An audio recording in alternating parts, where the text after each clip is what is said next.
Hi అండి, welcome to my channel Anu job updates.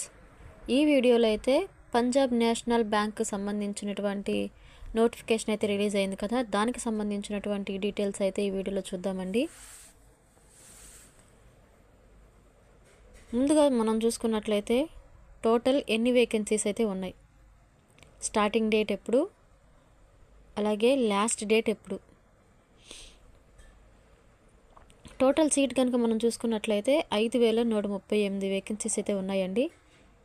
Starting date for online registration చూసుకుంటే ఫిబ్రవరి 8వ తారీఖు నుంచి ఆన్లైన్లో అప్లికేషన్స్ అనేవి ఓపెనింగ్లో ఉంటాయండి. అండ్ అలాగే క్లోజింగ్ డేట్ వచ్చేసి ఫిబ్రవరి 24వ తారీఖు. ఆన్లైన్ ఎగ్జామ్ వచ్చేసి first week of March 2026, March first వీక్లాగా ఎగ్జామ్ ఉండొచ్చండి. అలాగే దీనికి సంబంధించినటువంటి ఎలిజిబిలిటీ క్రైటీరియా, ఏజ్, క్వాలిఫికేషన్, ఈ డీటెయిల్స్ అన్నీ ఒకసారి చూసుకుందామండి. ఈ నోటిఫికేషన్లో కిందకి కానీ వెళ్ళిపోతే ఎలిజిబిలిటీ క్రైటీరియా కింద మనం చూసుకున్నట్లయితే nationality, citizenship, A citizen of India, A subject of Nepal, A subject of Bhutan, ఇలా సిటిజన్షిప్ అయితే ఉండాలండి. అలాగే దీనికి సంబంధించినటువంటి కొంచెం కిందకి వెళ్ళిపోతే నోటిఫికేషన్ కిందకి వెళ్ళిపోతే కనుక ఏజ్ చూసుకుందామండి. దీనికి ఏజ్ అనేది మినిమం 20 ఇయర్స్ నుండి మ్యాక్సిమం 28 ఇయర్స్ వరకు ఉండాలండి. 1/1/2026 జనవరి 1వ తారీఖుకి మ్యాక్సిమం 28 సంవత్సరాలు అయితే ఉండాలండి ఏజ్ అనేది. అండ్ అలాగే దీనికి సంబంధించి ఏజ్ రిలాక్సేషన్స్ కూడా ఉంటాయండి. దాని ప్రకారంగా మనం చూసుకున్నట్లయితే schedule caste, schedule tribe, SC ఎస్టీకి చూసుకుంటే 5 ఇయర్స్ ఉంటుంది.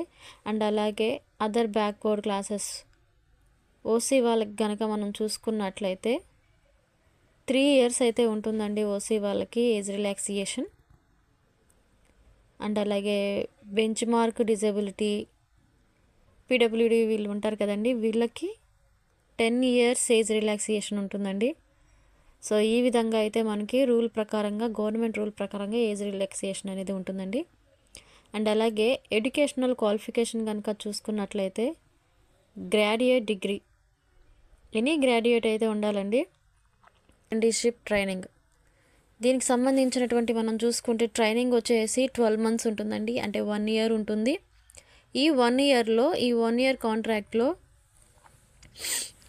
2 వీక్స్ ఏమో బేసిక్ ట్రైనింగ్స్ ఉంటాయండి. అండ్ అలాగే 50 వీక్స్ వచ్చేసి ఆన్ ద జాబ్ ట్రైనింగ్ ఉంటుందన్నమాట. జాబ్కి సంబంధించిన ట్రైనింగ్ అయితే 50 వారాలు ఉంటుంది. 2 వారాలు వచ్చేసి బేసిక్ ట్రైనింగ్ అనేది ఉంటుందన్నమాట. మొత్తం 1 ఇయర్ మనకి కాంట్రాక్ట్ అయితే ఉంటుందండి. ఈ స్టేట్ వైజ్గా ఉన్నటువంటి సీట్స్ చూసుకుంటే కనుక మనకి స్టేట్ వైజ్గా సీట్లు అయితే ఇవ్వడం జరిగిందండి. మనం ఇక్కడ చూసుకోవచ్చు క్లియర్గా ఒక్కొక్క స్టేట్కి ఎన్ని వేకెన్సీస్ అయితే ఇచ్చారు, కాస్ట్ వైజ్గా ఎలా అయితే ఎన్ని వేకెన్సీస్ ఉన్నాయి అనేది ఇక్కడ క్లియర్గా అయితే ఇవ్వడం జరిగిందండి. అఫీషియల్ నోటిఫికేషన్లు చెక్ చేసుకుంటే అప్లై చేసే ముందు అఫీషియల్ నోటిఫికేషన్ జాగ్రత్తగా మనం డీటెయిల్స్ అన్నీ చెక్ చేసుకొని అప్లై చేసుకుంటే బెటర్ అండి.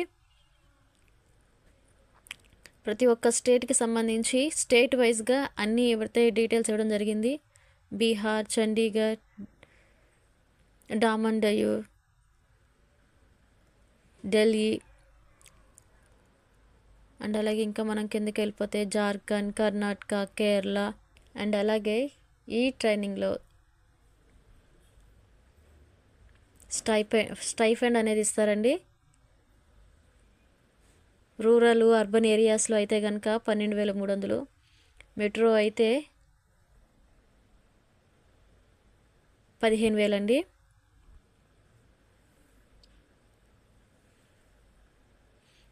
The apprentice are not eligible for any other allowances or benefits. And అలాగే నెక్స్ట్ పాయింట్ కనుక మనం చూసుకున్నట్లయితే రిజిస్ట్రేషన్ అండ్ అప్లికేషన్ ప్రాసెస్, ఏ విధంగా మనం రిజిస్ట్రేషన్ చేసుకోవాలి, ప్రాసెస్ ఏ విధంగా ఉంటుందనేది ఇక్కడ డీటెయిల్గా ఇవ్వడం జరిగిందండి.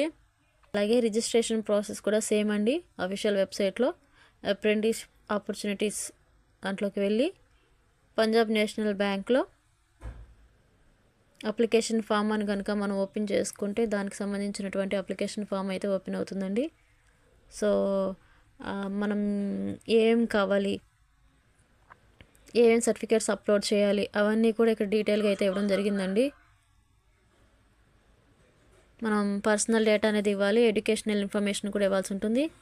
అండ్ అలాగే క్యాస్ట్ సర్టిఫికేటు, పీడబ్ల్యూడీ సర్టిఫికేటు ఇవి అప్లోడ్ చేయాల్సి ఉంటుందండి. అండ్ అలాగే ఆ డీటెయిల్స్ అన్ని ఎంట్రీ చేసుకొని మన అప్లికేషన్ అనేది సబ్మిట్ చేయాల్సి ఉంటుంది.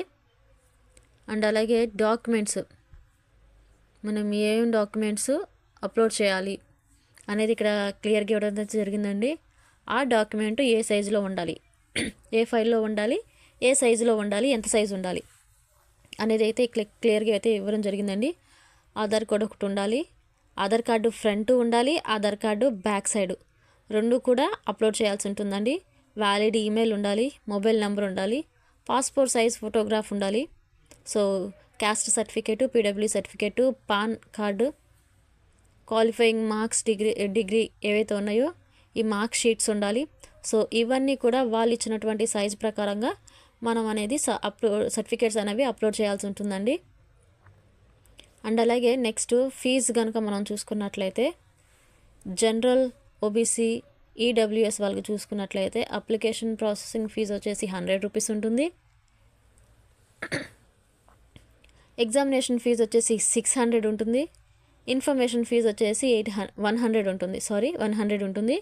టోటల్గా జనరల్, ఓబీసీ, ఈడబ్ల్యూఎస్ వాళ్ళకి 944 రూపీస్ అయితే ఉంటుందండి టోటల్ ఫీజు. అండ్ సో ఈ విధంగా మన అప్లికేషన్ ఫీజు అనేది మన క్యాస్ట్ని బట్టి అయితే మనం ఫీజు అనేది పే చేయాల్సి ఉంటుందండి. కింద పాయింట్ చూస్తే కనుక మనం ఒకసారి fee once paid will not be refunded.